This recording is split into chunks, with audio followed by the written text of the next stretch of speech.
తెలంగాణ ప్రభుత్వం మరోసారి ఐఏఎస్లో బదిలీ చేపట్టింది. ముఖ్యమంత్రి రేవంత్ రెడ్డితో పాటు మంత్రులు తమ శాఖలపై వరుస రివ్యూలు చేస్తూ కీలక నిర్ణయాలు తీసుకుంటున్నారు. ఈ క్రమంలో అధికారుల బదిలీలు, పోస్టింగ్లలో ప్రభుత్వం కీలక నిర్ణయం తీసుకుంటోంది. ఇప్పటికే పలు దఫాలుగా ఐఏఎస్లను బదిలీ చేయగా తాజాగా మరో 6 ఐఏఎస్లను బదిలీ చేసింది.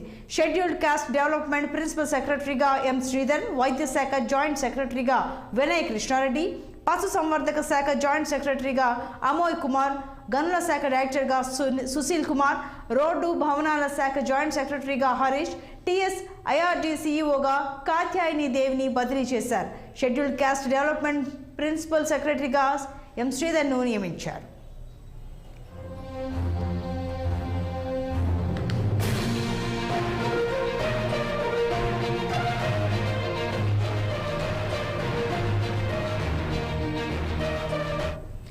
తెలంగాణ ప్రభుత్వం మరోసారి ఐఏఎస్లను బదిలీ చేపట్టింది. ముఖ్యమంత్రి రేవంత్ రెడ్డితో పాటు మంత్రులు తమ శాఖలపై వరుస రివ్యూలు చేస్తూ కీలక నిర్ణయాలు తీసుకుంటున్నారు. ఈ క్రమంలో అధికారుల బదిలీలు, పోస్టింగుల్లో ప్రభుత్వం కీలక నిర్ణయం తీసుకుంటోంది. ఇప్పటికే పలు దఫాలుగా ఐఏఎస్లను బదిలీ చేయగా తాజాగా మరో 6 ఐఏఎస్లను బదిలీ చేసింది.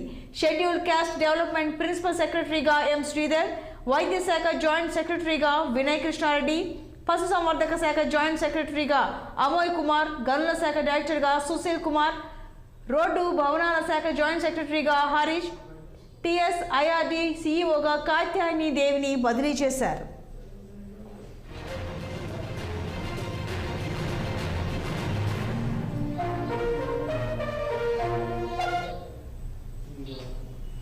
ఇవి బులెటిన్ అప్డేట్.